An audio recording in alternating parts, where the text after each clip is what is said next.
2023, creative strategy was the buzz term. This year, it was creative diversity. Next year, I guarantee it's going to be creative volume. I don't think it's about boring. I think it's what is the point where someone says, so what? It's not analytics. It's not creative. It's not a script. It's not an algorithm. So can I use this as a free consulting session? Sure. You gotta have that little something, that little bit of je ne sais quoi. I'm having a blast. Yeah. I am having so much fun with you guys. Hey, welcome to this creative roundtable where I'm going to talk to some of my favorite people in the D2C space, in the marketing space, in the advertising space, some of my favorite people, period, about ads. We're going to talk about creative. We're going to talk about our experience making ads, having people make ads for us. We're just going to have some fun. This should be something that's going to be fun for you to watch. That's the purpose of this thing. And yeah, I'm going to kick this off by sharing some ads that I've made for each of my lovely guests here as a way to introduce them. So first, I want to show an ad for Flakes to introduce the first guest here, Jason, which is an ad that I shot early in our relationship, and this ad has performed, let's say. That's still going. My terrible handwriting right there. Believe it or not, that I shot that in my bathroom, and we shot a bunch of stuff like this, and it's as simple as that sometimes. Just a good way to get started. We got an ad with some easy copy on it. A lot of them failed, and this one seems to have worked. And I'll also note later, we're going to show an ad that you are in. So we're going to talk about that a little bit later. But moving right along, we're going to go to Ovadia. Well, actually, we're going to go to Ovadia right here, who's in The Perfect Gene. This is an ad that I am in for The Perfect Gene. These are my perfect jeans. They come from a company called The Perfect Gene, and they are my everyday jeans because they look like normal, regular jeans, but they stretch almost like sweatpants. But you'd never know. You'd never know. Look at these. So that is The Perfect Gene. This is Ovadia from The Perfect Gene. And then we have, where is it? Not that. We have my my ad here that my face is not in. I do have my face in several Tushy ads. We saw your Tushy in my ad. Yeah, you saw my Tushy in that ad. A lot of my body is covered by the people at this table. We'll get more into that in a second. But yeah, this is one of my favorite ads that I've done for Tushy, and it's very simple. And you don't have to see my face in it, which is kind of the lovely part of this. This is my Tushy Ace Bidet toilet seat. It is one of my favorite things I've ever purchased. Maybe the number one favorite thing I purchased because I use it every day. And so would you, because you probably put it. All right, we don't need to watch the whole ad. You get the point. But is that your house, though? This is not my house. Okay. But I do have that model in my house. Oh, okay. So I just have to keep reminding Barry to take that label off the seat. But I love the ad. You're right. Actually, my label's still on too. My label is definitely take still the label off your seat, folks. Anyway, it's weird. Justin, the co-founder and CEO of Tushy. That's not Tushy.com. That is HelloTushy.com. Yeah. Well, you can go to Tushy.com on your own time. If Incognito mode. Different, and very SFW. different. And then finally, if you're watching this, you probably already know Dara Denney. Probably for a lot of reasons, she's one of the greatest content creators in our space, if not the greatest content creator in our space. Former employee of mine. And a good dear friend of mine, someone who I love getting to talk to and work on in creative. And I don't think I need to share a moment from this, but if you're watching this right now and you haven't watched this video that Dara and I have done together, it's got 30,000 something views on it, which is insane. Can't believe that. That was a good one. It's a really good video, and it's really fun. It's fun and educational and informative, and will be a good little thing to complement what we're about to do and talk about here today. So recommend you go turn this video off right now and go watch that. Wait, no, don't do that. Don't turn this video off ever. Keep this video on a loop. You should watch that at night in your AirPods when you're trying to fall asleep, and it just kind of you get it by osmosis. That's why 8,000 of those views every night. That's you. That's me. Oh. I'm at least one of those 32K. Yeah, I'm honored, and I'm honored that you've watched. And I wasn't sleeping. So as we get going here, as we keep talking, I want to importantly introduce the fact that I use all of your stuff. I literally used Flakes this morning. I poop on your toilet. Well, you're my toilet, but your toilet seat that your brand makes, that Tushy makes. I watch your content all the time, and I am literally wearing the perfect jean right now.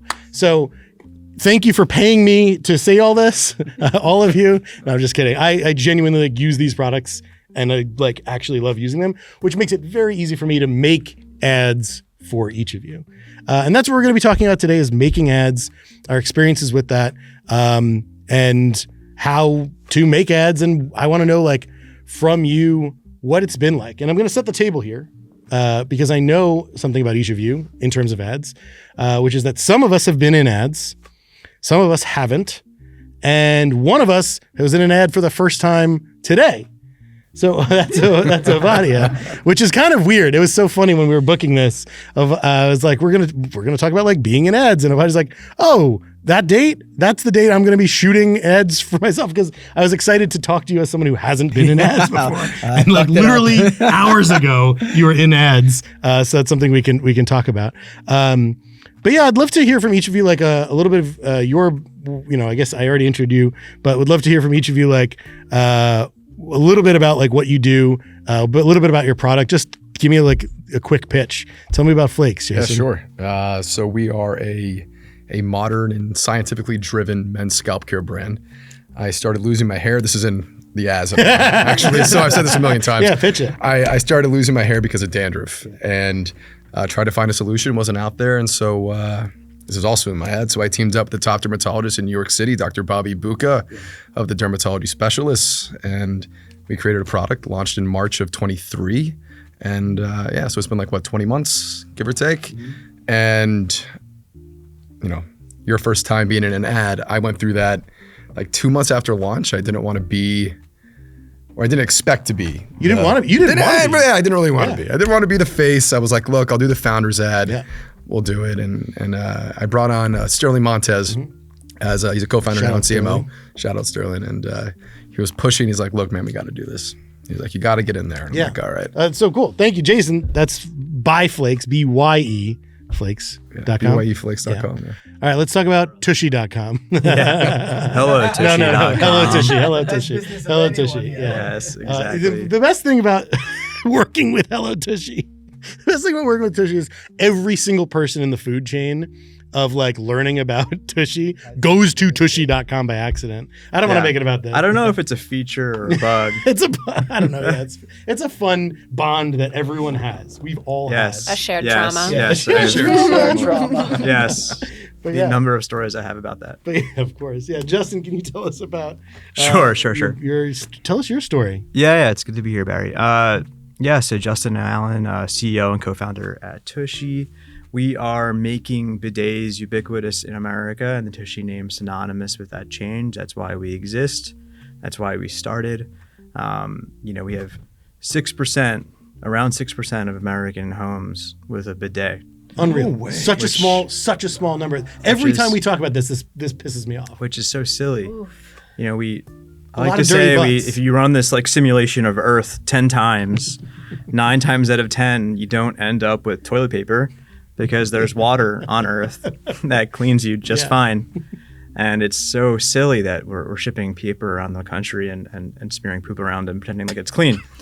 So, here we are, and the vision is to make bidets ubiquitous in America and, get closer to that 80% number, something like that we see in Japan and Korea. And that's my own personal founder story, having lived in both countries and lived in, we'll call them bidet forward cultures, bidet loving cultures, water-based cleaning cultures. And, having traveled the world over the last few years, seeing that water-based cleaning was everywhere, just everywhere. It's weird. The rest of the world looks at us and says, that's actually pretty strange what y'all do in the US with your toilet paper. So, that's the big why here. We don't need to envision a crazy future. We just need to look outside of our borders. And, to me, it just connects with so many great stories. I love disruptive innovation. I love taboo breaking innovation, especially taboos and state of affairs that don't make any sense. And the only thing between that future that I see so clearly and today is just education and talking to people and in accessible and funny ways, hopefully. And here we are. So we're 10 years later and millions of Tushis out there in the world. So it's really cleaning more butts. than 6% hopefully now. Well, how many at this table? No, I think we're certainly over-indexing at this table. We have real life customers here. It's a super fun mission, super important mission. And as we look to the future, it's about building, like taking that kernel of truth for what a bidet is, and it's making toileting delightful. And like how do we continue iterating on that? Yeah. How do we? And The toilet's a complete white space. Justin, Yeah, if memory serves me correctly, you've not been in an ad. I've never been in an ad. What I mean, you have now. You have now because we're definitely going to cut. Yeah, we're definitely going to cut part of that. It's going to be going. an ad. All right, thank you, Justin. Dara, do you need an introduction? You deserve one. Go for it. I'll do a really quick one, please. but I spent the last 7 years managing and growing growth teams and creative teams, agency side. Barry was my boss at Thesis. He helped hire me, and I worked with you as well at Thesis, which was crazy. So it's awesome to be here with everyone. I left the agency world like a year and a half ago. So true to form, when you become an entrepreneur and you go out on your own, you end up having a lot more jobs. So when I look at my day-to-day work, I have 3 main jobs. I'm a performance creative consultant, so I do work directly with brands on their performance creative strategies and building their creative strategy teams in-house. I work with Laura Geller right now, and AdCrate. AdCrate helps make ads for them. And then I'm also a content creator. So I am launching 1 long-form YouTube video per week to help train up creative strategists and help them speak, help everyone speak the same language and really demystify a lot of this process. TikTok and Instagram is just for fun, but I love doing it. And then That's why people like it. That's why it's so good. Yeah. And then finally, Chief Evangelist at Motion. That's the new one that I haven't talked too much about, but I'm really excited about. They're really at the forefront of bringing a lot of that education to creative strategists, to growth teams, to creative teams, and I'm really happy to help share that mission with them. We're a happy customer. Yeah, amazing. AdCrate uses as well. Yeah. What Ovadia. Yeah. What? Tell us. Hi. What do you do? What do I do? Schmatas, I guess. Yeah. I have been in e-commerce, previously Wall Street, but we won't talk about that for PTSD reasons. I have been in e-commerce for about closing in on 12 or 13 years now. So I think that makes me a veteran in this nascent, ridiculous community and world that we live in. But it's been largely apparel because I grew up in a community of people who sell apparel. And one of the things, the theses that I had was you should always work with the manufacturer and partner with them directly because making clothes is very hard and financing inventory is very hard. So previous business was called Kidbox. The founder was an older gentleman, Chaim Daba, learned a ton from him. VC funded, high growth. And one of the great insights that we had there was about a year in, there was the social media manager named Sandy, and she would go home with a box of kids' clothes, shoot it next to a fern tree that she had indoors or something like that. And those were the shots that performed. Yeah. That's it. All of the fancy photo shoots we had, we spent $50,000 on a photo shoot. We did this, we did that. These are all classic things that today would sound like, oh my God, taboo. Look how silly they were. There's still lots of brands that want to do that. That's all they want to do. Truth. And it turns out that was the stuff that worked. Yeah. It was so simple. And so long story short, that was kind of this insight that it's what we would call today ugly ads are what perform and scale. And that turned into us kind of developing creative operations in-house. And then when that was a VC-funded business, and then we transitioned to The Perfect Gene after that one kind of disappeared, which was designed to be not VC-funded. We won't go into details of why that's important, but it just means the ads have to work. You don't have room for them not to work. So we started off with a budget and we made some really lo-fi ads. The jeans stretch, so it's really easy to do lunges and squats. It's really visual. That was sort of part of it. Yeah, it was easy. All three of you have very visual problems, right? Fun visual problems. And solutions that are visual. Some easier to visualize than not. Yeah. For sure. Tell us more about this. We have some fun examples. But the insight was really is to build creative operations around producing lots of content around problems and solutions, 3 reasons why, 5 reasons why, 32 reasons why. And from day one, we were working with Barry and Dara pretty much. Day one, 5 years old, so January 1st, 2020, which is crazy. And we learned a lot from them, and we made some ridiculous ads, like really crazy. Yeah, really bad. Things. There were lightsabers being pulled out of pants at some point. I don't even remember. Probably. I definitely wouldn't have said no to it. So that's for sure. We've like ripped jeans. We've had tug of wars in jeans. Whatever you could think of, we're down. We'll put money behind it. We'll test it and play with it. The main thing has always been just like make sure that there's charisma, the Riz that they say, and make sure it's fun to watch. And that's it. Yeah.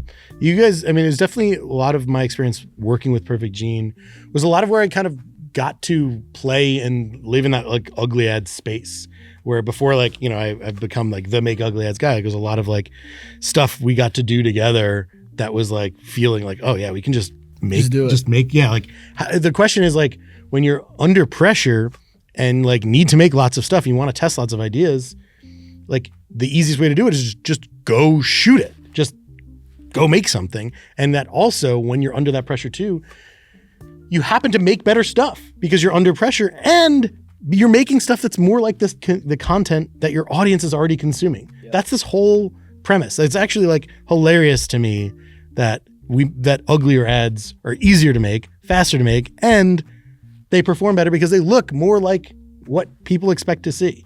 So like, it's crazy to me. Like that's what I got to learn about, you know, helping scale your brand from early days. We made some ugly ads. Yeah, we have.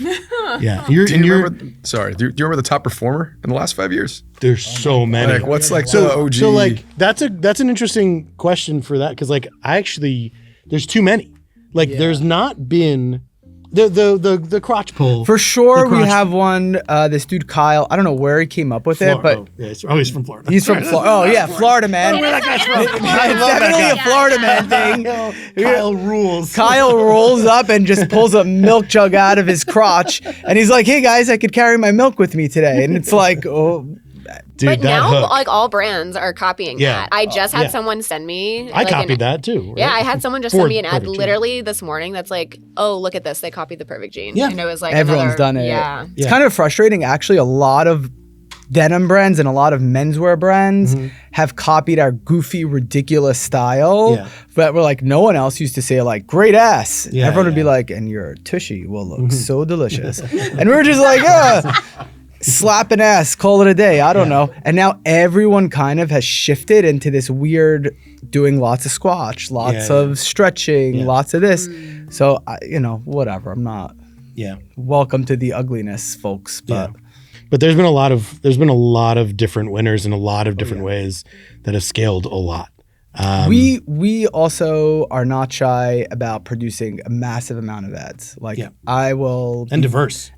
So like we had a slow 6 months, I would say. And the reason I think is that all of our ads started looking identical because we got into this bad iteration loop. I've never been about iterations. I've always been just like make new ads, have 4 different agencies, just get 4 different perspectives, make 4 different styles and just keep mixing it up and don't really say no, just let it fly.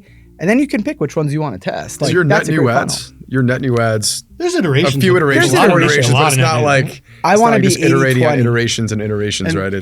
That's a really good percentage, I'd say. Like when I talk to people about it, I'm like 90% net new and then like 10% iterative. And people are always really surprised to hear that. You just put out, by the way, a good video about creative diversity. Did that come out? Yeah, it launched yesterday. It launched yesterday. And I actually go over like that breakdown. But I think like what you're describing is what I call iteration paralysis. Yes. Like people especially like new creative strategists, they get into this loop where they're like, oh, we have to like only iterate on what's worked and being a data-driven marketer. And it actually just like kind of spirals into everything looking the same, only using the same messaging that you've seen work before. Yeah. And like your audience is going to fatigue on that.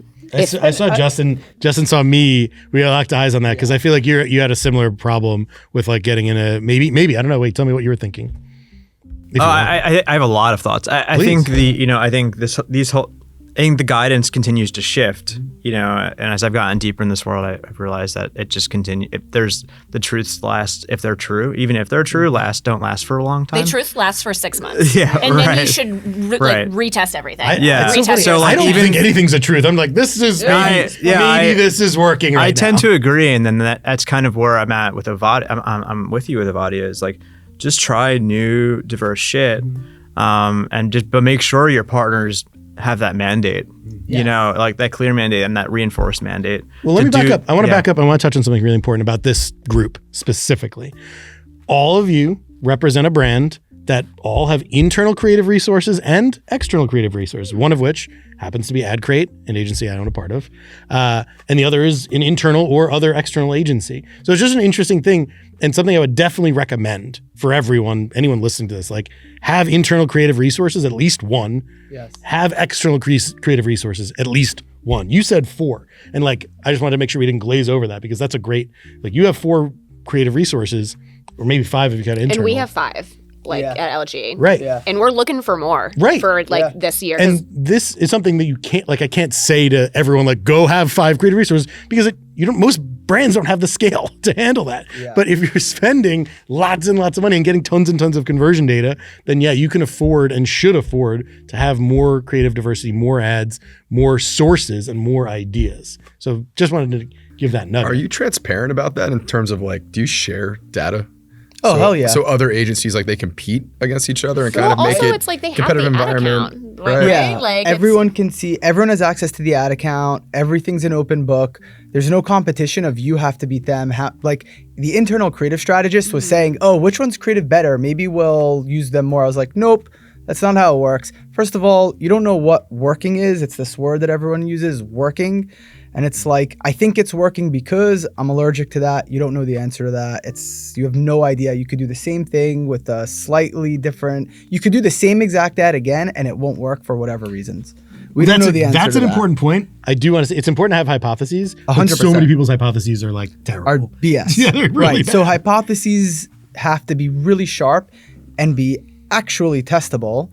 There's all kinds of things about, like, how do you actually test ads, but this whole idea of testing is really nonsense if you understand the way the system works. You're testing against one of the most sophisticated dynamic algorithms in the whole universe ever made to man, the meta algorithm. You cannot test things, actually, because it is doing 1,000 things and operating and serving ads to different audiences that makes it impossible to actually draw serious not scientific, but real conclusions, because you have no idea what's happening behind the scenes. So it's not a true holdout test.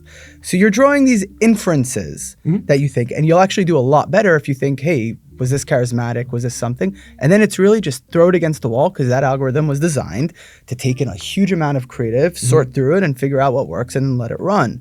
And I think, to your question though, we don't have anyone competing. I'm not looking for who's better, who's worse. Everyone's basically gets paid the same amount per month to produce the same amount. And I don't care who wins. Like that guy Kyle who pulled the milk jug out. That's not true. You care. We don't have to. I don't. I have my favorites. Okay. You know. But no, I meant more so like I know also the history of like. Yeah, I know you like it. Like, I care if everyone. So I don't evaluate the agencies on spend or ROAS. I actually evaluate them if I think they're doing good work, which means it's passing my weird judgment test. I don't mind if you guys produced 30 ads that I'm like, those are sick. I love them, and those did not perform, but someone else produced 30 that were like, those look lazy and crappy, and they did perform. I'll take my bet on the ones that I thought were good but didn't perform. Really? All day. I'll still run the old ones. Okay. Of course I'm going to run the old ones, but like I trust my gut that I have a pretty damn good filter 12 years in. Lots and lots of spend, lots of ads I've looked at. I have a pretty good sense of when something is tight. Tight generally works. I have been wrong a lot. There's a couple of ads in our account that I was like, these are not good. And they spent $500,000, and I'm like, well, I'm a dummy, but that's why we test. I have to I agree with a lot of what you're saying, and I think too often, too many marketers focus on like, oh yeah, it was this one little thing about this ad, and it's not that. But I do think that I do really think that compelling storytelling matters. 100%. Right. So that's like the thing where like so many times we're like, oh, it's this little thing. But in reality, it's like that. And then there's a bajillion factors on how something is determined to be relevant by someone. And we can't know that. Sometimes it's just like something at the top of the frame that like looks like a butt. Like if I had $1 for every time I've seen an ad where it like just looks like, you know, something phallic or whatever, like in the top corner of an ad. And we're like we only notice it after it's performing so well. We'll be like, why is this ad performing so well? Or an ad comment. Or comments. Yeah.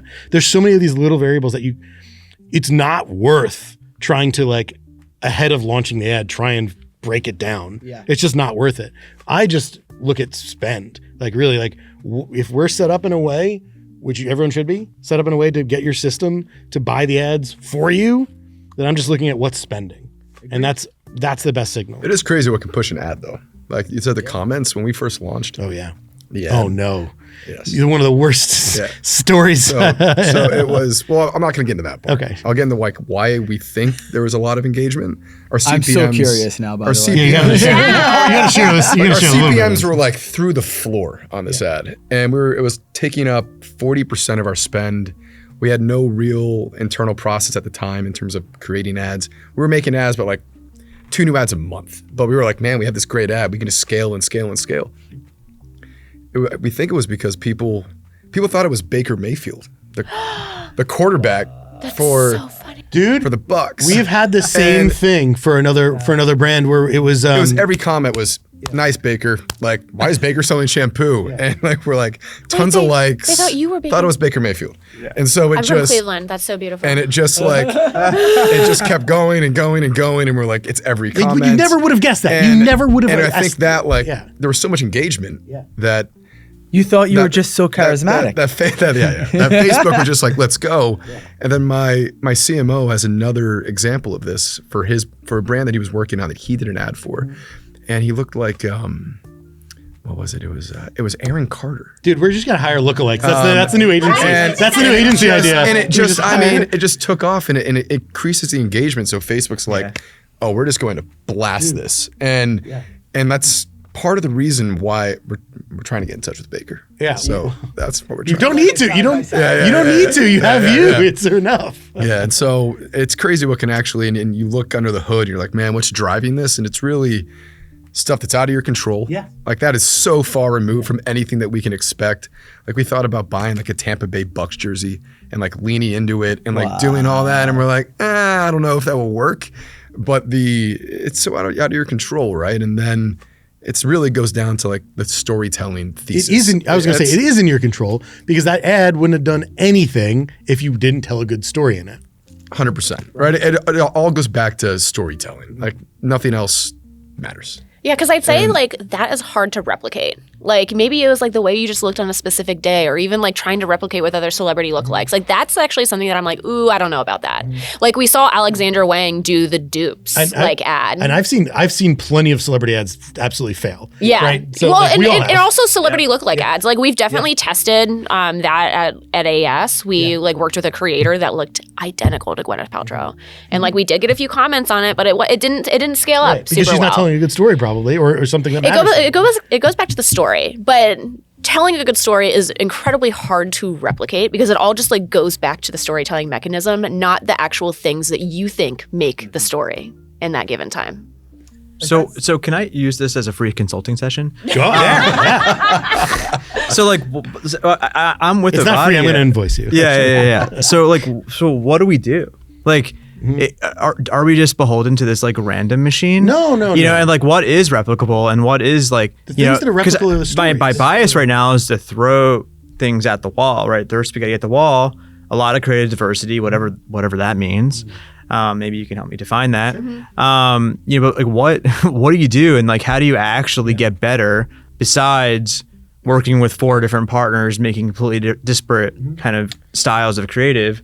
Or leaning into authentic stories and whatever. But I think it's very important for whoever is directing ads or kind of in this process to always remember, and I say this to the team, remember that the ad is not a series of analytics. It is not creative. It is you speaking to someone behind their phone somewhere in the rest of the country, and you are directly having a conversation. You are selling your product in the ad to someone. Yep. It's not analytics. It's not creative. It's not a script. It's not an algorithm.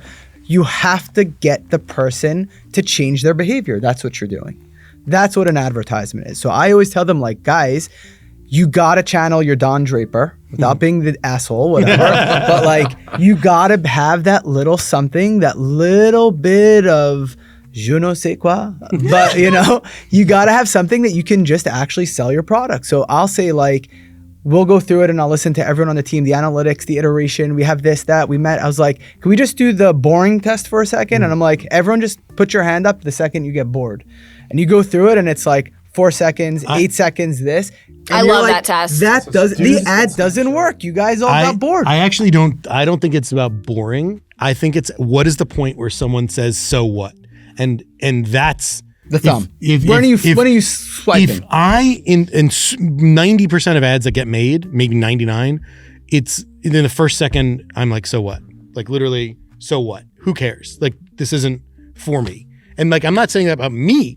I'm saying that about, like, as thinking about what the audience would think about. I have to, like, I am not someone who's going to like see an ad when we make it into, wherever, and like say we can't run that because it doesn't pass that sniff test for me. I'm going to say we still run it because I can be wrong. I can be wrong about that, and I have been, and I will always, we'll all always be wrong, right?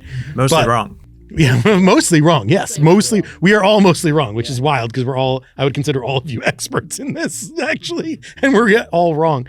But like the big thing is just go through that so what experiment and encourage everyone in the food chain, everyone who's touching an ad, to have that mindset, because people don't get that. Like, people just do not get that. If it's the video editor, if it's the strategist, if it's the creator of the ad, every single person in the food chain needs to understand, like, if someone's going to say, so what, if just mentally for a frame, then you've lost the battle. You've lost the relevant attention. So how do you instill that, like, that consistency and discipline, whether it's a so what frame, lens, or whether it's for me, I'm really into, like, are we laughing or learning lens? Define the lens for the brand, right? But like, it's easy to sit here and say, this is our lens as a brand. Yeah. It's so impossibly hard to enforce that. Yeah. Week in, week out, loading your account with 90, whatever your ratio was, 90% new creative versus 10% iterations. Like, and I think that's all of our struggles, is like, yeah, it's easy to say something. It's so easy, right? Like, how do you instill that discipline and continue to remind and also work with partners over time and not get stale? And have the right people giving you the right expertise to, like, because like if it's coming from you, right, you might be biased. Not just you, but any of us have a biased perspective, especially working internally. Like I don't mean to blow up your spot, but like, you had an in-house creative team only before we came in, right? Yes. No, yeah, mostly. You had an external, whatever. Yeah. So, but it was very much guided under one vision, right? And pretty much. Yeah, as teams do. Right. And I came in and remember seeing I'm going to call you guys out for it. You guys did something I was like, you can't, every single ad had the word Tushy at the top of the frame. Do you remember that? Every single ad. And like, hilariously, there is a way in which that works for Tushy, because that's a fun word to have up at the top. Yep. Also maybe relates to a explicit website that maybe people think that's what the ad is for. Sometimes counterintuitive things work. Correct. So maybe that can work. And there are some brands where there's that whole thing of like, lead with your brand name. That makes sense for actually your brand and your brand and your brand. The Perfect Gene, Tushy, Flakes, right? Like, those are actually things that kind of make sense to consumers. So for other brands that don't have a brand name that doesn't make sense to consumers, definitely don't start with it. I still wouldn't recommend any of you start with it for the most part. But like, the reason why I'm talking about starting and the first thing in the top is because I have realized, and to your point about like, what are trends, what are things, I have realized, like, the first moment matters. So like, That's what I teach. That's what I tell people. And that's what I like hammer that into my teams. And we don't always get it right. We still mess that up. I still get that wrong sometimes myself. But that's where when I go back and look at performance and look at like an ad concept that failed, I'm like, what was the first moment? Did we lose them on the so what test? Yep. And you can't really know it until you really put it live and see how it does. Sometimes you're like, oh, okay, this is not resonating. It wasn't compelling enough. And I, for 2 different clients in this past week, saw TikTok reply, the TikTok reply, and it was in the top left corner. 2 different unrelated clients, unrelated creative teams made the same exact mistake by putting a comment that was just completely vague and ambiguous in there, rather than it being hyper relevant to the problem or to the product. And just by changing that comment from like, how do you install it? That was one for your brand. How do you install it? Which is too vague, right? Like you need to be more specific. Like bidets must be impossible to install. If that was the comment, right, that would be much more relevant to the audience consuming it. And it telegraphs it immediately. And it's to someone who would say, so what? Like a lot of people would not say, so what? They'd be like, oh, yeah, it does seem impossible. I would never do that, right? Versus that seems impossible, or that whatever it is. So like being specific matters in that first word, that first frame. And I think what Barry's getting at, and we all use the word storytelling a lot. So there is an art and a skill to telling a story. And we have a podcast that my co-founder Zach sent around that's about the art of storytelling. So I make everyone listen to that again and again and again. And I tell everyone, you're not doing analytics, you're not doing formats, you're not doing hook variations, you're telling a story. It's not like, hey, I made the ad and I put it in a comment thread that looks like an iPhone. I was like, that's not selling product. That's cute, but it's done, it's old, whatever. It's like, learn how to tell a story. So how do you do that? First thing is writing. Like, copywriting, yeah. No one wants to write, and I make everyone write, and they don't know how to do it. And if you don't know how to do it, there's a good chance you're not going to be on my team for a long time. You have to write. You have to write scripts.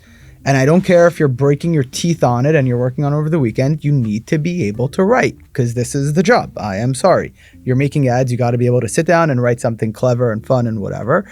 The second is listening to the art of storytelling. How do you tell a good story? You either got it, you don't. If you don't have it, you got to learn. No one ever did this. I suggested to a few people on the team that they go to Toastmasters, like learn how to speak in public. Yeah. That will teach you how to be engaging. That's brilliant, man. Yeah, I did Toastmasters twice, like not the whole thing. I just went to 2 sessions. I'm like ADD, I can't deal with that or whatever. I don't think I am, but maybe I am. I don't know. I'm talking. But it's a real thing. If you can get in front of a big group of people and just tell a story, that's what they teach you to do, is just sit up and make the most boring, inane content compelling. That's what we're trying to do. I'm trying to sell a pair of jeans. Yeah. It's not that interesting. Everyone has been sold a pair of jeans in America. What I mean by that is everyone has seen thousands upon thousands of advertisements on TV, billboards, radio, everywhere for jeans. How the hell are we standing out? I think you hit on something too, was it's old, it's been done before. It's like, tell your story, right? And like most brands, I think it also depends on like where you are phase-wise. Like, are you a year old? Are you new? Or are you 5 years old? Are you 10 years old? What works, everyone goes online, especially D2C Twitter. And they're like, take these posts that you have in Figma or these ads, these templates, and just like fire them all off.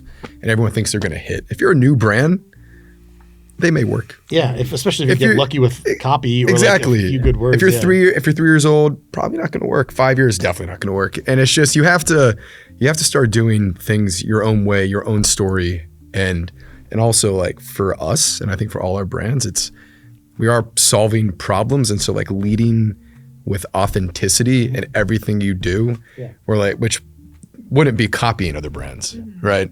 Like I think was it you who led the sticky note ad? Weren't you like the first? I mean, I popularized it. You popularized it, right? Yeah, it was you. I mean, like other people have made them before me. But everyone copied it. Yeah. Right? And it worked for some, and didn't work for others. It's still working for, I see it. I mean, it's crushing for brands us. Doing it all the time. I see it working all the time. it's a good storytelling mechanic. So it's super rare. It doesn't look or feel like an ad. Yeah, not at all. But it's rare to find something that works for another brand and works for every other brand. Yeah. Yes. Right? Like it's just. I want to note something about that's important about this group here. Every single one of you have a product that you market that you can't just put in a DPA. You can't just put in a dynamic ad, right? It'd be great. And so many other people are like, oh, advertising's so easy. We just turn on the DPA. Like I've had clients where the DPA is the biggest seller, right? Wow. Like, and that makes sense because they just have such a vast catalog of so many things that are so relevant to so many people inherently, unambiguously because of the product. But like each of your products needs to be explained, it needs education, solves a problem. Like you can't just look at your jeans. Like, why is it different than Levi's? Yeah, it doesn't look different. Your shampoo, it's who would buy a shampoo from a product image, right? Like at least with a bidet, it looks weird enough that someone might be like, what is this? But like still they need to be like, they're so turned off by it, like, I don't know. What do I your need this story for? was compelling.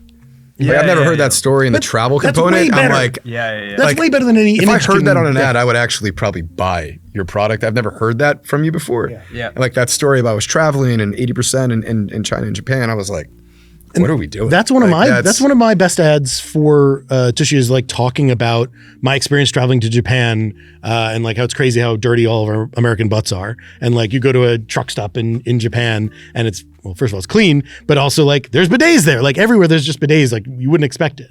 So like. I thought you were going to show that ad. I wanted to, yeah. I don't like that ad because it's just me talking on the street. It's crazy that ad ever performed for bidets. It's that makes one of us. I love that ad. That's my favorite ad. Is that the one with you I with need to shoot that the again. toilet seat around your head? No.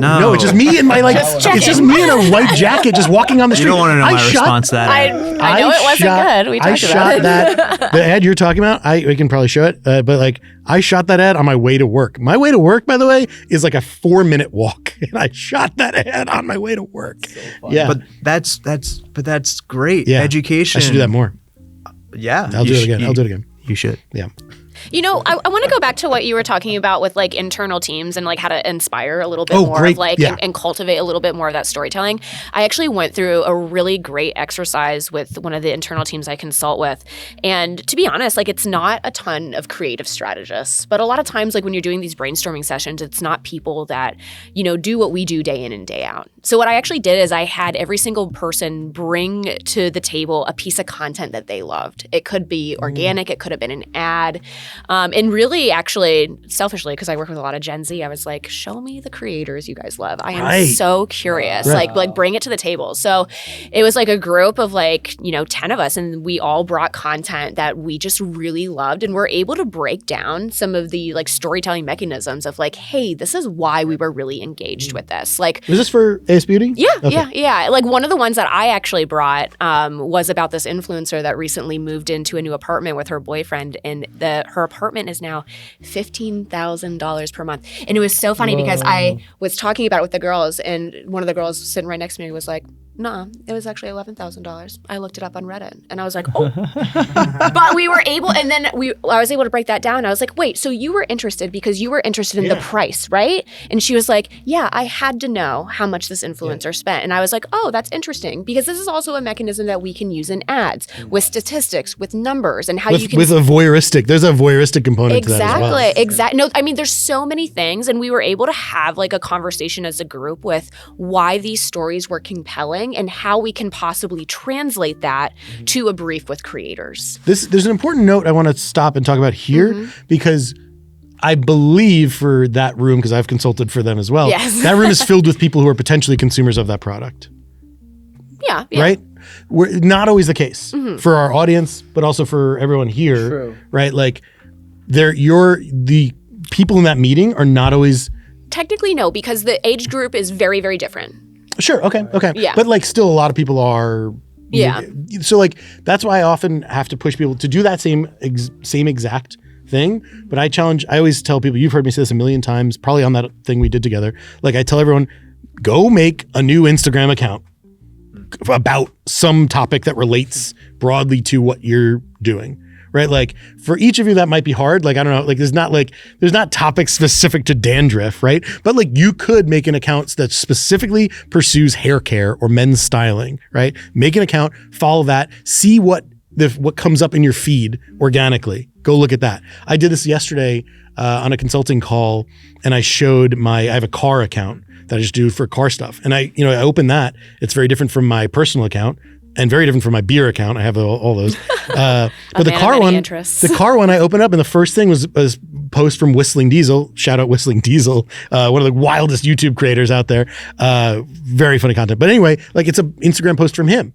And I wouldn't have seen that on my main Instagram or my second Instagram, but on my third Instagram account, it's the first thing that shows up there. And it's completely different. And then I scroll through that and it's car, right? So like you should be looking at men's health. You should be looking at health, home appliances, architecture, anything like that. That's what you should be studying to see what people are buying. Appliance, I don't know, like life improvement, like there's tons of stuff. For you, I don't know, just men's stuff, like anything. I would be looking at like viral men's stuff, anything that anyone really, super broad. I go super broad. For you. We have a funny problem that our market is actually any man. Yeah, any man. Like every single man in the United States with legs most likely wears jeans. Yeah. We have the same problem, just double it. Also women. Yeah. Wow. Yes. Women don't poop. What are you talking about? That's something we don't talk about enough in our ads, by the way, is women using bidets. I would say it's actually probably more important for women. Really interesting. I think it's just important for everybody. That's why it is That's why. But so many women I've talked to don't even get it. They don't even understand it. That's why it's so fun. My take right now, basically, there's some themes here. I think one theme is you as a founder or a CEO or leader, CMO, VP or someone, and hopefully you're the team whoever's running the account or making the creative.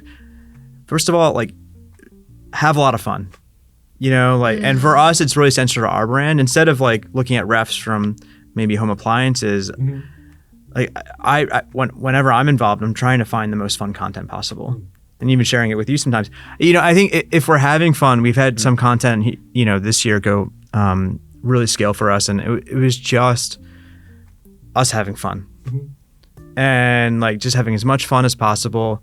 We weren't necessarily getting hung up in the art of storytelling, even though I've also found, gotten hung up there too. And those ads work, of course, too. But I think for us, it's about laughing or learning. And so defining whatever that lens for your organization is, and maybe that's the theme for the year. And then the next year is something different strategically. But having a lot of fun, I think, is really important, and being obsessed with it. But not being obsessed with it in like an anxious way. Being obsessed with it in we're all obsessed with our performance creative. Should be, because it's so freaking fun. Yeah, it's so fun. Yeah, and we all get to have differing opinions. The best work I've done and the best work I've seen done is coming out of sharpening, iron versus iron. Like where I'm coming in with an idea. I'm disagreeing with someone about an idea. They're disagreeing with me about an idea. And at the end, we both learn. Right. As long as we're approaching it from this like perspective of continuous improvement, right? Like I can be the best in the world at something and I can still be better, right? If we can agree on that, we're all moving, trying to improve this thing, then we don't get mad at each other when we disagree. It's not about like winning or losing. It's about us all working together to try more things and learn more things and win. So that attitude organizationally is really important. And organizationally, like going back, like if you can instill that, and you can also instill this pursuit of like learning and continuous improvement and growth, it's hard to get employees to buy in and care at the level that you will and you will and you will and we will. It's hard. Like, so finding the way to facilitate that, encourage that, I know I've heard stories and I've myself experienced this, like where you as a founder, as a CEO, whatever, say like to your employees, like, I'll give you $10,000 a year to go learn whatever you want. And they won't even spend it, or even $1,000. And like, that's hard and that sucks. But like trying to encourage and facilitate that better, incentivize that better so that they can be learning for themselves and for you. That's valuable, but that's hard. The easiest way, it's recruiting for that, and it's the easiest and probably the most reliable. You say it's easy, it's hard. Well, it's the easiest, most reliable way to ensure that becomes part of your culture. I think it's harder if you have people that it's just not down the middle for them. It's not their passion point. They're passionate about something else. And I think recruiting for that, or for your, deciding for your organization that performance creative is an important, valuable lever for your company and for your growth, then like recruit for that, and whatever you're looking for, whether it's that curiosity or that fun-loving nature, or that, the Kaizen of like just constantly being, obsessed with constant improvement. But, whatever that is, you got to recruit for that. That's exactly that reason that I have 4 or 5 creative agencies, because I am not good enough to recruit for that. And often you're basically outsourcing recruiting for that. So how do I though? So what I usually tell, what I tell creative agencies is, I'm going to be and I want to be your favorite client to work with, because we want to have fun while we're doing it. Yeah. We're going to let you do your thing. We're not going to be a pain in the ass. We're going to pay the bill on time and not beat you up about money. I'll be a pain in the ass, but not usually. And it's usually about reasonable things. Yeah, no. But I'm not I want to have fun with the ad agency, and I want them to be having fun working on my product, because we're giving them the freedom to do the things, because they have, in theory, hired the right people who have that fun attitude. And then I want to make it a fun environment. And I will say honestly, like, this was a hard year for a lot of reasons in the business. And I think one of the things that happened was it stopped being fun for the agencies to work with us, for lots of reasons that I don't want to go into. Sure. But I think like we started getting nitpicky and grinding a little bit, asking for things that were unrealistic, putting weird requirements that we never did, instead of just saying like, cool guys, make great ads for us. What do you need from us? And let's just go have a good brainstorm. This is an interesting topic, because most brands I've seen are coming the other way. They already have more like rigidity around like how things can be said, how things can be shown. Like that's more, I would say that's more common. Maybe not. I don't know about this audience. I wonder who the audience of this video, which way they'd lean. Probably if it's my audience, they probably lean more like, who cares? But like so many brands are coming the other way. They start with their buttholes puckered and then loosen it over time. I think that's, yeah, exactly. No, well, it's really interesting. Like, I don't want to soapbox this for a second, but when we made the perfect jean, a lot of people said your website sucks and it's very little visual interest. And I was like, yeah, that's the point. And they're like, what do you mean? I was like, the whole idea of this brand was not to have this explicit brand that has its own voice, its own visual identity, its own color scheme. I was like, you can do whatever you want to sell the product. What did I want forward? I wanted the copy to be really sharp. I wanted the imagery, the product, the models to be really fun.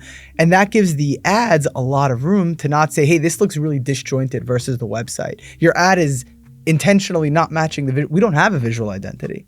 We still don't. Yeah, we do, but it's like... It's not a good one. It's not a good one. No. We admit it's not designed to... like our logo is kind of like flat. It's not supposed to be anything.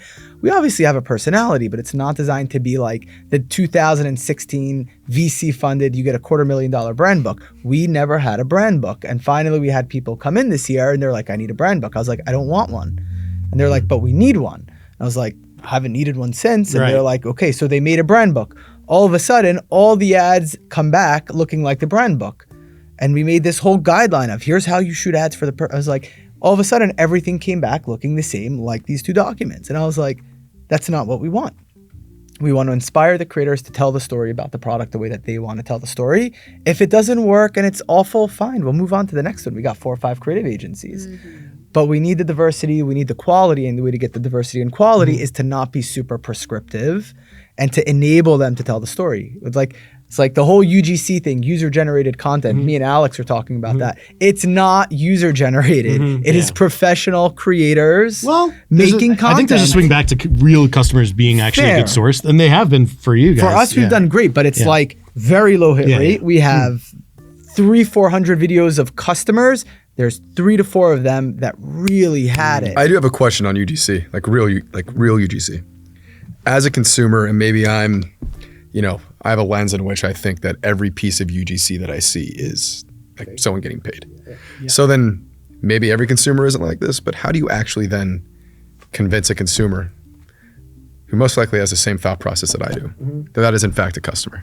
Like to actually prove that and for them to feel like that's authentic. Like I was talking about this week and like, how can we establish that? How do we get that across? Do we whitelist? Do we do something else? But like, what are solutions in that lane to solve for that? Because I can't think of them. I have my perspective. I actually haven't said this or thought about this in this way before. So I'm eager to see how it comes out. I don't care if it's a user-generated piece of content or whatever, because for me, like, I want someone to be just talking passionately, compellingly with the story. Like, yeah, it's helpful if it's their story. Which mindset are you coming from? Like, you're talking about as a consumer or as both? Okay, both. Both. Okay. Like, I'm with you. UGC, like, most of it is just like bad. Like, it's just bad, not good storytelling. It's just like someone showing overly the product. Overly scripted. It's overly scripted. Yeah. It's either too scripted or not given enough. Either way, it's bad. And so I'm trying to find a way how to better prompt creators or customers or founders. I gave you a list of prompts. We just use them to to help you to be able to just talk comfortably, because like you were saying before about reading a script, you sucked, right? Like I sucked. I was recording stuff earlier today. I suck at reading a script, but you give me a prompt, you give me a question, I will come to you and answer that. Right. And like, that's what I want to be able to better give to people to answer. And then also, like, it's hard for some things. Like, you are probably better off with getting a lot of customers to talk about your product. Same with any of you, because like, it's so weird for someone to pay someone to talk about your product who doesn't really understand why they would get it. Like, your customers bought it. They understand why this product matters to them. Someone who you have to feed to them. You as a marketer, so many times, like, the marketers give them like lines or scripts, and it's like, this is the best bidet, you can get. And it's like, people don't even understand why they need a bidet. So like, why are we talking about how good of a bidet this is? Why are we showing them an unboxing? Like, they might not be ready yet. Like, an unboxing can be good. It just depends where, in what part of the funnel. Yeah, I'm not picking on you guys. I'm sorry. Yeah, totally. Unboxings can work well, like, for sure. But like, they don't inherently just work well anymore. It used to. There's a lot of things that used to work well because it was unexpected, and it was a couple years ago that your feed was not TikTokified like it is now, where you used to only see stuff that was from your stuff you followed, pretty much. Well, that just underlines that 6 month kind of, the truth's changing every 6 months. And that's why you have to be obsessed. But that change specifically was the biggest. That change from before Instagram. Like the For You feed, essentially, is what who you're saying. You follow versus algorithmically. You used to. Yeah. So like, the whole game changed. And like, again, not to pick on you specifically, like, your brand was massive before that, right? Like, you guys were a big deal before that. And that kind of just changed under you, and you had to change your whole creative thinking, because what worked before stopped working now, because the expectation of relevant content hockey sticked, right? So the expectation of content relevance is so much higher now than it was 2, 3, 4 years ago. Well, I think the definition of relevance changed too. Woo! Wow. I'm having a blast. Yeah. I am having so much fun with you guys. This is awesome. Please continue. Oh, I think that it's just the user experience changed, and TikTok and and Snapchat before that changed, moved the expectation to something more authentic and more relatable. Before that, we were amazing, world class at making viral, quote unquote, viral content, content that blended humor and relatability, but with a high polish, on the video. It was great stuff. We still have great stuff. I would love for us to do another segment sometime about like just your content that was amazing back then and how it couldn't work now. I think that's a debate unto itself. I think it's still. I think high. There's room for high production value content still. I'm not even talking about that. I'm talking about the pacing and the timing and the sure. Yeah, got it. The hook. Yep. The front. Yep. Yeah. That was fun content to make. It was hard, and that's the thing. It's like, oh man, I kind of miss. There's a part of me is nostalgic about those days where there was this barrier to entry. Yeah.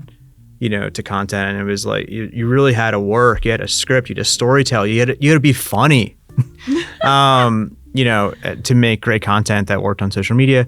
But today I'm loving where we're at today too. We have a fundamental education opportunity to educate in so many different ways. There's so many different people and so many different stories to tell. And then it's that barrier to entry lowered. It allows us to try a lot of different things with a lot of different faces, a lot of different messages. And faces we haven't talked about yet, but I think that's obviously important. What is faces? Like human faces. Yeah, different faces, Yeah, different diversity people. and- Yeah. That is one way I like iterating, by the way, is take the same story, have it someone else say it. Yep. And that, by the way, to your point earlier, sometimes doesn't work because the script, or not a script, but like that story, if it's told slower or told faster or told whatever, told by someone who just doesn't care, right, isn't excited about it. Like there's so many other variables. Or the story meta algorithm decides up front that like this face goes to a certain type of audience. That happens. I believe that actually. I also think there's like an energy nuance. Hold on, that's not about that is not about the algorithm. That's about human response. That is about humans reacting to it, which No, Which is impacting the I'm algorithm. sorry. Yes. Yeah. Yeah, but it's about humans. The algorithm will parse an ad and say, I have a sense of who's in it. It reads, it watches the video. It says, I think this is what it's about. And that's how it initially sees Prior to delivery. Prior to delivery on upload. Yeah. I have seen like actual studies from real professors that are like, this is not from Meta. They're like, yeah, this is actually how it works. And then they look at ad breakdowns and they're like, yeah, 100%. And I am 99% sure I've also seen Meta say, I've heard from Meta reps that yes, there is some element of image processing which determines your initial seed audience. Sure, absolutely. It doesn't, to me, it doesn't matter because it's a game of scale. Like Right. No, to actually scale, it comes down to humans, right? Like real humans experiencing 100%. it. So like, I'm just saying, if the seed audience is off initially, like what happens? How you get off the when you're line in- matters. I Yeah, think, it's like when right? you're Like, off. When you that's a see an fun ad spend like conversation. $50 and one spending $500,000, and you're like, how the hell did that happen? Why is it not picking that ad? And it's because it fucked up that initial seed audience. Like maybe weird. Like you can have the same ad in a different ad set, a different campaign, and it doesn't pick up. And it's like, I don't know, man. How is that possible? It's the same creative. I have an ad. It was just a big brag for a second here. I have an ad. Everyone take a step We have one back. girl walking into this, and Barry is breaking it right now. Oh, did I? Yes. No, I want you I think guys he to said brag. don't brag too much. Yeah, definitely brag. Sorry, go yeah, brag. Please brag. No, I have an ad that I was part of that I helped shoot and helped the whole concept of it. And we launched it 8 days ago, and it spent $140,000 in 7 days. In every ad set we've put it in, to every landing page we've sent it to, in everywhere, just 140K. It completely changed the entire ad account. That's so uncommon though. It's What percentage of spend is that right now? big. It's a big percent of spend. I'd have to go look, but yeah, it's sizable. But it's That's also not lifted everything common. else. It's listed. I don't think it's more than half. This is outlier. It's it's absolutely unusual. But it was A unicorn. It's- I have a question. This Going is into the- it though, what did you think? Before you launched it, what were you thinking? I Were you thought like- it was a powerhouse. Thought it was a powerhouse. Okay. I was fucking Can we see fired it? up. After we'll see it.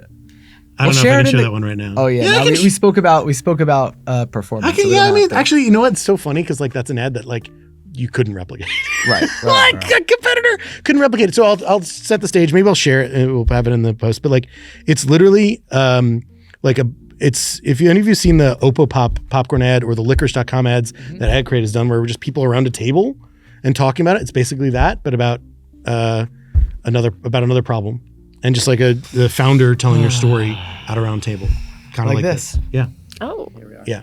And it's just it's shot in a way on a phone, just almost like someone was almost sneaking the camera. Oh, it's the of it. voyeur stuff you're talking about. It almost. wasn't really voyeur because it's someone, but it's not to camera. It's not to camera. It's just a conversation that was recorded. Unreal. And I would recommend you all do that. I will try and make sure we all, Ad Crate makes that for all of your clients as soon as we can. And my point isn't necessarily to talk about that as a good ad. My point is it's something we hadn't done before, right? Something we hadn't tried before, something new, but still telling the same story, right? Just telling it a different way. And also the first moment of that ad matters so much. It's such a high, that's not even that high impact, but it's, I don't know if I have permission to show it. I should have gotten permission before this, but yeah. That's that first moment, the text overlay on it, the what's being said, the visual motion in it. There's a lot going on, And I'm not saying like any of those or all of those are what is working about it, but it's really just a lot of things that captivate attention, relevant attention to the problem, and just keeps that attention for a long time. It's also a long ad. It's like 2 minutes and 15 seconds, something like that. Love long ads. Big long ad guy over here. Hate a 3 second, 6 second ad. Hate it. Hate when those win. I hate when a 3 second ad wins. I don't think we've ever made a 3 second ad. Probably should. I hate it. I fucking hate it, but like I've seen enough of them like somehow win. If you can it's just like a looping whatever, you know. Oh, the loop ads, yeah. Some of it's also, we've done those. But some of this is also, there is a time and a season for a product, and you can almost sell that product no matter what you do, if it's the right time. And so, like going back to school for kids, if you're a parent, like you can sell clothes to kids going back to school no matter what in July, August, like just what it is.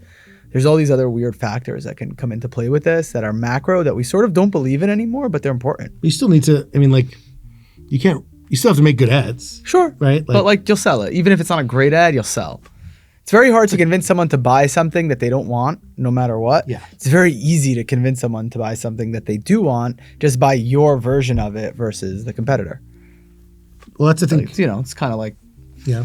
kind of a simplistic statement, but yeah, because everyone has genes, so yours probably a little bit different. Not everyone uses dandruff shampoo that should. Certainly, not everyone, as we know, has a bidet, but they should. They should. I have 5. So that I have 2.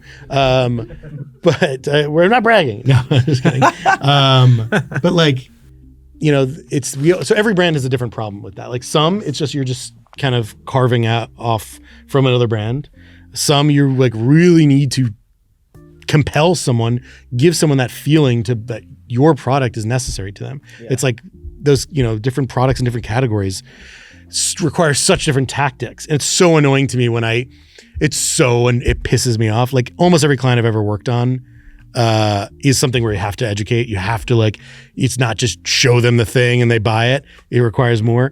And so it really pisses me off when marketers who just sell like a fun thing that's clearly obvious and they try and teach other people how to it's this easy. This is what you do. I'm like, or they do like a nostalgia marketing play where they use Microsoft Paint, or they're like, the marketer's off for like the CEO's out for a week. Please buy this. That worked briefly for some people. It was a trend. I fucking hate that I blew it up. I'm the reason. I think I'm the reason why that exploded. That was in my Creative OS Ugly Ads bundle. I think. So you're to blame. Yeah, I think I'll take the blame for it. I don't know if it's really my fault, but I'll take the blame. Yeah. Going back to what we were talking about, I think everyone should watch As Seen on TV ads. ShamWow, watch Ronco. I just made a t-shirt and hat that I didn't get to arrive today. That's the As Seen on TV logo, but it says As Seen in Ads. And I have a big t-shirt and a hat for it. No, I know one of the guys who has the As Seen on TV license or whatever it's called. Yeah. Big house on the beach, but very big. But the TV, we were looking for TV agencies, and he's like, "Oh yeah, I work with such and such." I was like, "You do the As Seen on TV?" He's like, "Yeah." I was like, "Well, we're in." No. So is it As Seen on TV that you're saying is worth referencing, or like infomercials? It's that style, really. It's like it goes back to Ronco. Set it and forget it. Yeah. The ShamWow guy, the Australian guy with the mic on his QVC thing. or HSN. Yeah. QVC or HSN. They are so fucking charismatic. I want to buy whatever it is they're selling. It's incredible storytelling every time. It's incredible. It's incredible storytelling. It's also like VSL I have a style. bit. I'll do it. I can imitate the QVC lady. Let's see. Go for it. Give me a product. Give me something. I'll just riff. Let's go. Bidets. This cup, oh my goodness. Let me tell you something. They're happy to serve you, Dara. Have you ever seen something cuter than this, Dara? Have you ever seen something as cute as they are happy to serve you? Well, this cup, let me also tell you, Barbara, this cup is made out of graphite packaging. It's recyclable. Yeah. It's great. It's white. You can put your coffee in it. You won't even burn your hands. And look, it's removable in case you have to put it in a cup holder. There's nothing worse than when you put your cup in a cup holder and you pull it out and it comes through and you burn your hand. and you're just thinking to yourself, like, that problem, I don't know what I was talking about. Whatever this energy is, dude, but that do energy this more. Holy shit. Yeah, holy shit. That's great, dude. I'm waiting for my QVC call. Wait, so there's an important distinction here I want to note, because you said two different things, like as seen on TV and infomercials versus QVC. Like, I don't mean pharmaceutical infomercials. I mean the ShamWow, Ronco, set it and forget it. I'm 100% with you, but there's an important distinction here. One of those, people are in a shopping buying mode, right? If you're watching QVC, you're in a mode to shop and buy. If you're watching a late night TV show and you see an infomercial, a 30-minute infomercial comes on that somehow gets you to keep watching for 30 minutes. Longer. Or even 2 minutes. Longer. Or even 10 minutes, whatever it is. The interesting thing that's what we should be studying. QVC, that's what I tell everyone. I'm not sure that people are... Interesting question. I don't know this. The QVC, you could ask the AS people. The QVC, you have to use a channel clicker. You have to actually, like, you don't go to a URL. You have to go to a channel for QVC. So you're not in shopping mode. You're going there to be entertained, I think. I wonder if I don't know about this. I think it's because that's that demographics influencers. Yes. Yeah. Like, they are like the original creators too. You're right. And let me, you're right. I apologize. I'm not, okay. It's not that you're going there to shop. I apologize. Can we just pause and rewind? Let's get this going. I love being wrong. No, I'm kidding. Guys, I think you all know, and you should know, 100%. I love to be wrong. No, I'm very cool with it. I love when you're right. I'm strong opinions loosely held, right? Like, I say it passionately, but like, if I'm presented with better data, okay, I'll change. So it's not that they're in shopping mode, but it's more shopping adjacent, right? Yes. Than like if you're watching cartoons at 11:30 p.m. or 2 a.m. and an infomercial comes on, right? That you weren't there to watch. And then it gets your attention and has a relevant problem and keeps you watching, but wait, there's more, right? That storytelling, that problem, like that is what every good performance marketer, growth marketer, D2C, whatever, anyone watching this, that's what we should be studying. Like how they storytell, how they build. And like, there's no reason why we don't have like, and the only reason we don't have 30-minute ads on Instagram is because there's a limit. I think they removed, there's a bigger limit than because of IGTV used to be a thing. Yeah. I think that like the important lesson that I have had recently for that is like, actually people like, I feel like the common adage, like people scrolling through their feeds, they don't want to be interrupted by an ad. We don't like advertising. Right. Like I think it's something that's so important to remember as advertisers is like people love to buy. They love it. They love to buy. And like America loves consumerism. And if you can just think, if you can like come at it from that angle as like an advertiser, like what do you need to enable like on your side to like create that like better atmosphere for buying? Like we have an entire week that is dedicated to like mass consumerism that is coming up. Like I don't think like people hate like let's be honest. Yeah, well now it is, but like people love it. It's crazy. Yeah. It's true. Like, and I think like sometimes I'll see advertisers trying to do these like wild hook stops that like don't really relate and whatever. But it's like people actually like they want to buy. They just like don't want to feel like they got. Right. And most likely because of the brilliance of the meta algorithm, not only do they want to buy and shop, they want to buy exactly what your ad is serving to them. So you just have to like tap in. It's true. It's a great point. Which is why I think too, like volume is just like the number one thing that I'm considering moving Creative volume? Yep. Into 2025. What's volume to you? We have 500 ads. Oh, everyone took a deep sigh. Yeah, we all did. We've been here. That was intense. I don't agree with this directly, but I also like. I don't need you to agree with me. I mean, I think like... I just had to fall in her bucket on that one. Yeah, like, strong opinions loosely held. In 2023, creative strategy was the buzz term. This year, it was creative diversity. Next year, I guarantee it's going to be creative volume because we are talking about needing... Like, there's no way that we're going to be able to micromanage every single creative to get to the right people. The only way we can actually do that is by increasing volume. And I agree with that. That's a point I wanted to go back to from before, which is that, wait, you're saying you want more volume because so many creators, so many ads are not good enough.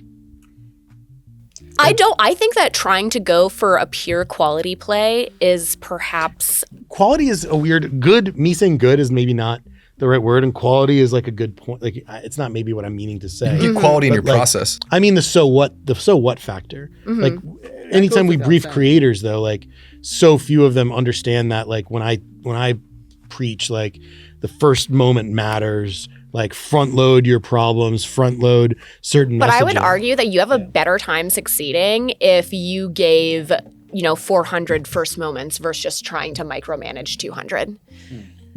It's not about micromanaging. You make a great point. I don't think it's about micromanaging, but I do think there's like a coaching of creators that needs to be I agree. improved. My entire shtick is teaching people how to like do better creative strategy. Me too. That's why I'm making a creative course that I think we're technically here to promote. Oh, yeah, all right. My competitor. Yeah, not really. Not Really should be. really. Yeah, very, very little competition there. I think someone should take both. No, of and our, no, someone should definitely take both of our courses. I 100% agree, which is why I'm super glad that you're coming out with it, because I think that your perspective is really unique, and like you were and are my mentor. No, I'm like honored. but I still consider you that way. But I also think creative volume is like First, big shout out to your course. And if anyone's watching this and hasn't gotten Dara's course, definitely go check it out. I love it and I recommend it. I actually made most employees take it, and I'm dismayed to say I don't think any of them made it through. Yeah, that's a problem. But that Most goes of back to them the are not organization here with problem us. before. That's what we're talking about. That's why. More reflection of not you. Yeah. Oh yeah, no. You can lead a horse to water. You can lead a horse to water. you know what though? It's like You can lead a horse to water. That's the problem. Right? No, I didn't mean that it wasn't a good course. I mean it was like the great course. reason it's a great course. That's why I wanted everyone to take it. Like I've actually watched not all of it. See, you didn't even complete it. Lead by example of Different. I had warehouse problems, but it's I thought I was very frustrated because I'd say like, hey, but what about this? Like, did you get to whatever part 6? And he's like, oh, I didn't get there yet. I was like, you were supposed to get there 6 months ago, dude. Like, come on. That's so frustrating. I've been through Yeah, it so many it's times. so many it's things. frustrating. It's a thing, but Yeah. Which is why I love doing the like weekly YouTube, because I think it's a much easier commitment, digestible. like for people to be like, oh, like Dara has a new video out, I'm gonna like spend 10 minutes watching it, versus like, and like I got a lot of feedback being like, we wanted the course to be way longer, but I made it 4 hours so that founders and people could like literally take an afternoon and like bang it out. But like, it's a big ask. It is a big ask for 4 hours of people's time. We like at this table, we are talking about like 30 seconds, 10, no, like it's 1 30-minute minute chunks. Also, everyone's Yeah. watching it in 1.5 speed, so it's like, come on. Oh, I'm not. I don't do that. I do I'm sometimes. a purist. 2x. But Oh, wow. there's an interesting point also here for this table, this group that's actually interesting is like founder and CEO, co-founder and CEO, co-founder, I don't know what your title. Yeah, doesn't matter, but sure, something. Right, doesn't matter. And we're creative, whatever we are. We're lots of things. But like, it's pretty impressive that you guys are here. All of you guys are here talking about creative. You're talking about an in the weeds thing, all of you, with significant expertise and like perspectives and experience and like opinions. And that's not normal in the past. That's unique. But I that's think special. I think the times demand it. I Like, don't agree. you feel like you have to be intimately It's involved? one of the biggest levers. with It's one of the biggest levers of your business. Yeah. I mean, listen, businesses. I told you, it was a year ago that I became obsessed with this, and consumed hours and hours of your free content. Mm-hmm. Sorry, not sorry. It was great. I think I pushed you to that. Yeah, Barry. Yeah, I think it's an important lever, especially if education is your number one priority in a growth category. Or even if it's not, education probably is applicable for everybody. So it's really important. It's also fun, right? Like we go back to that. It's fun. Like when you get a winner, like that is It's also got to be the most fun thing you do. It's way better than spreadsheets and operations and. I kind of like that. Okay, good for you. No, I'm kidding. Nerd. It's probably the funnest thing that has the biggest possible return. 100%. Yeah. It has the most ROI by far on anything you do in the business, right? Everything else is like anything else, everything in check. But marketing, I just it's love it everything all. for what we do, right? You love it all. You're cute. Yeah, You're you just you gotta love it all. I love you. Also, you're an You gotta love like enthusiast. making Process, great baby. products. You make great products. You make great products. You're thinking about what the next product is. Like innovation's a huge lever. That's Team leadership and management's a huge lever. Like it's all great. But I work with a client where like the founder made a lot of both like organic content and ad content that was like lifted the brand, right? Themselves. And then they, founder CEO. And then she like was like, well, I have other stuff I need to do, like whatever. And I had to be like, hey, like you need to find a way to do this more, because it's not just that like you're the only person who can do it. It's not just that it's that you're really good at it. And it is like, look at how little effort it takes you to do this and look at the result. Is there anything else in your day, in your week, in your month that does that? And the answer is no, right? So it's like, how do you just carve out the time? And even if it doesn't feel valuable, because you're like, it's like ads, like I can hire someone, my junior intern employee, whatever, should be doing that, right? But in reality, unfortunately, the person who has the most story, the most experience, that expertise, that authentic authority, that's so hard to replicate. It's so like, you kind of have to dedicate energy to that. And you have to dedicate energy to that. I think it also goes without saying that all of us have seen all of the ads, and we're probably the only people in our businesses who have seen all of the ads since inception and have a feel for performance. No, it's not normal for CEOs or founders. I mean, smaller businesses for sure. I think it's not that normal. But it's just in terms of like the fact that I've been around since day one. Mm-hmm. There's no one else on the team today who's been around for more than 2 years. Yeah. Maybe for creative, it's even less. You also have a small team. We have a small team. You have a small team. You have a medium, small team. And like, so it changes. Like as you get bigger, the CEO has to be further away, can't see every ad, you know? Or shouldn't. Really shouldn't. But yeah, it's just such an interesting thing to like think about, and how intimately you can be involved. And actually, like maybe that's an interesting thing I would like think about more about your business when we talked about like changing, you know, Tushy going through changes over time. You wouldn't have needed to have been as involved as a CEO back then 6 years ago, right? Because you can be like, oh, they got it. You know, we hired the right people. They can do it. They're doing their jobs. But like now it's like, I mean, creative didn't fatigue as quickly for any number of reasons. One of them is creative fatigue, sure. And the Facebook machine, you know, was a little more generous. It was a lot easier back then. Yeah, you put $1 in, it gives you more than one back. Yeah. And that might also be a point to the volume point. Like we need more volume now. I think it's because of diversity. I think it's creative diversity. I think it's because I don't really buy into the whole fatigue thing, like, because I have ads that have worked for years. Yeah. You know? Exceptions to every. Yeah, of course. It's a great point. But I think there are other factors that can cause something to appear to fatigue. It's an interesting You guys question. seem to have stuff that either fatigues or just gone out of fashion or like. Yeah. Well, you know, the milk pulling out of the pants is still pretty legit. That's a year and a half later. For a long time. Which is kind of crazy. Yeah. But I think the idea of like an ad fatigues is a very interesting question because it's kind of like, why do ads on TikTok fatigue faster? Why is that like this truth? Doesn't make sense. There's something really about fatigue is almost for sure an algorithmic.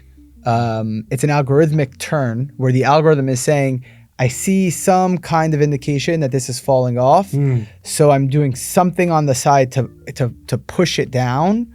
Why do they do that? I'm not 100% sure, but there's something happening different on TikTok and Meta, and I don't believe that it's the user. I think the algorithms are designed to penalize an ad that has a different metric moving in a slightly different direction more on TikTok like versus rate, Meta, something like that. It's a hair trigger algorithm. Yeah. Right. Yeah. I think this relates to more novelty as well. Yeah. I actually think this is interesting, and I talked about this yesterday at the conference. Like, when I think of like creative diversity on paid versus like even my own organic strategy, it's so interesting because the more that I quote unquote experiment on like Instagram or TikTok, like it penalizes me actually. Like my audience like wants the same 3 videos from me on Instagram over and over again. They want ad breakdowns, they want media buying hacks, and then they want like some like hot take POV. Like if I just gave that to them all day, every single day, they would love it. It's like same video, different font, like different hairstyle, whatever. It's not the same on paid. No. And I wonder. There's some ways that it can relate. There's some days that there's some things that it can, but it's really different. Yeah. And I think it's also like at the point of scale that you're at. Like, it's also a different audience, by the way, because like you're making content for your audience that you're establishing and you're growing. But with ads, you're going in theory, outside of your audience. should, if they're interested in me, they should just kind of be like along for the ride. And like it, like sometimes they totally are, but it like is so interesting to me. Like on my organic stuff, it's like they just want the same thing. it's like they kind of just like want their like little Dara fix, what they know me for, and if I don't give it to them, like it's like. But it's you like also the performance creative snack bar. That's what you're running. It's like intellectual snacking. Yeah. That's funny. It's like a tiki bar. Yeah. But like, With that though, you have to be making stuff. You can't to grow, right? If you want to grow it, which you keep growing it, you have to be making sure the content makes sense to both your audience and your potential audience. Yeah. It can't just be relevant. You can't be just saying like, as you remember from yesterday's content, you can't be self-referential to death. You know, it has to be still valuable to that audience and to an additional audience. Right. And which back to the thing we were saying about creative diversity, like when I think of creative diversity, I think like what is the same type of content that like my core users or like my core audience will love, but also how can I reach additional pockets that's going to look a lot different than, you know, like same video, like different font, different whatever. Like, do you run paid ads for your course? No, never did. Never touched it. Yeah, very silly. Very dumb. Yeah. Big miss. You still can. No, nothing's stopping you. When I relaunch I know a guy. I'm gonna do it. I know a guy who can run some ads for you. It's called me, but also you But also yourself. I can yes, do it Why would you myself. ever? I was joking. Please just go run your own ads. Yeah. Spend $1,000. Go do it. I will. I don't even have a website. You have just run it to the course, straight to the course. Oh, I hate that landing page. See, I break all my own rules. Pay $1,000. That's all I'm hearing right now. Yeah, I break all my own Just to be clear, rules. you and I are very similar, and like it's very hard for me to like work on my own stuff. Like I'd much rather work on like any of your clients, any of you guys, your stuff than my own. And I like literally have a team now that's helping me build this course. Thank you so much. Which is also like what I need. Like I'm building a team too. Yeah. And it's just it's hard. hit stiff. Ugh. So yeah, thank you guys so much for being here. This has been a hoot. We should do this all the time. I'm imagining there's an audience for this. I think a lot of people are going to enjoy consuming this. Please comment below if this is going on YouTube. No, please comment below which of these people we should vote off the island. I'm just kidding. And it can't be me. It can't be me. Maybe it's so. Dara. Please comment below who you enjoyed listening to or why, what you liked. But this has been really, seriously, I'm honored to have been here. Thank you all so much for coming. Thank you, Barry. I am working on a course right now. So if you're interested, hit subscribe, follow me. I'll be talking about it, posting about it, and hopefully, you'll be interested in buying it and learning all about creative and how to make stuff, because people hate ads, how to make stuff that people actually don't hate and make stuff that performs, like the stuff I've made work for all of you. So yeah, thanks a bunch. Any other last words from everyone? Go buy Flakes.com, HelloTushy.com, Dara Denney, YouTube, and The Perfect Gene. ThePerfectGene.nyc, not ThePerfectGene.com. So go buy all those things right now. A competitor, not a porn site. That's a different The story. Perfect Gene, Gene. We should. Oh my God, Do you that guys would not be have so The Perfect funny. Gene, Gene? I think we do. I hope you do. But we should make theperfectgene.com a porn site just for fun. Oh God. Just to be How would you- tushy. Feature, not a bug. Feature, not a bug. Exactly. Thank you so much, everyone. I hope I get to do this again. Bye. Awkward wave. Sweet. Vibes.